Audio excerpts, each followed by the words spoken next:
what I'm really interested in is learning more about the processes and the investigations of each person, and how combining their previous knowledge and artistic practice into these investigations modifies the way they work, and how they embody knowledge, how they perceive their own field and the information they're receiving, and what it feels like to translate it back into the world. So it's definitely a meta type of investigation, artistic research on artistic research specifically, but I see it as a way of taking these methods, terminology, different systems and current language that we're using in the field,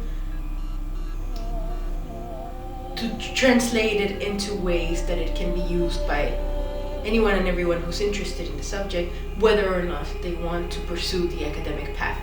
So it's kind of like trying to upgrade our own terminology and brain in a way that allows for more sustainable practices.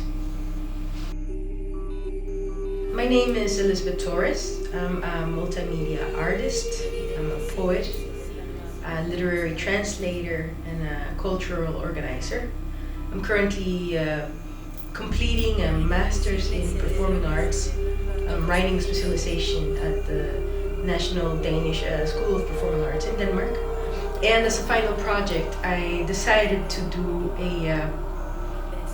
an artistic research on artistic research. My way of artistically responding to all the workshops and classes that I had been receiving during the past 2 years, where we discussed artistic research. And it's because of two reasons.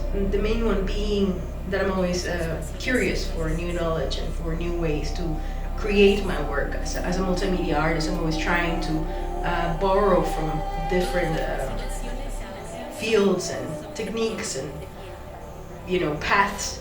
So it only felt natural to be attracted to the subject, and also because my whole life I have been traveling and encountering different communities of artists, creators, activists all around the world. And at some point I realized that I needed to begin to document what I was seeing. So I started an online magazine, which later became a printed limited edition magazine as well, a quarterly of arts and culture called Red Door. Also a poetic phonothèque, which is an international collection of poetry from all over the world, and even a podcast. Just any way that I could document what I was encountering along the way, because artists, we don't make community, we connect community, we thread the words, thread the world, and that's why I try to use that word wherever I go, world threading. So I realized that a lot of encountering these communities and trying to document these stories and projects that artists are doing definitely in many ways affected the way I was creating my own work. I was always creating an artistic response that was deeply influenced by the world around me, and by doing so also influencing the thoughts of those in my environment, because they too had to respond to it in their own ways. And speaking to the ones who are in the field, artistic researchers who are either really involved in the academia, so who are teaching or working as artistic researchers, and those outside of it who still apply artistic research to their own practice, or borrow from other practices and investigations and more traditional research for their own work. And then I hope that once all of that comes together, we can more easily visualize artistic research in layman terms, and take from it as well for our own work. So that's what I'm doing. One big interest in my work is creating things that take us away from the system of consumption and capitalism that forces us to produce and to be on a constant exhausting wheel, where everything expires almost as soon as it comes out. I believe that the more we research a subject and touch upon it in different ways, the more our brains are able to communicate it organically and recycle these ideas and reproduce them in different ways, in different formats. And I've learned that this is a huge part of artistic research because it slows down the process so that you can touch upon it and return to it and add to it.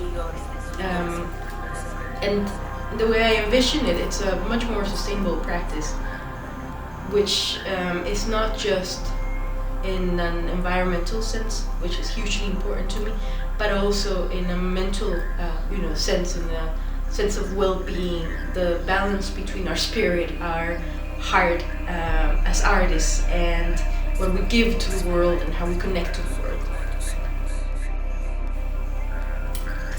So join me on this world-writing adventure.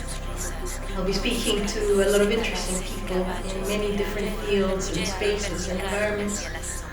And I'm sure that there's something to learn from them and to add it to your own work by listening to their stories. So my intention is, of course, that you be entertained and inspired. See you around and keep the world writing happening.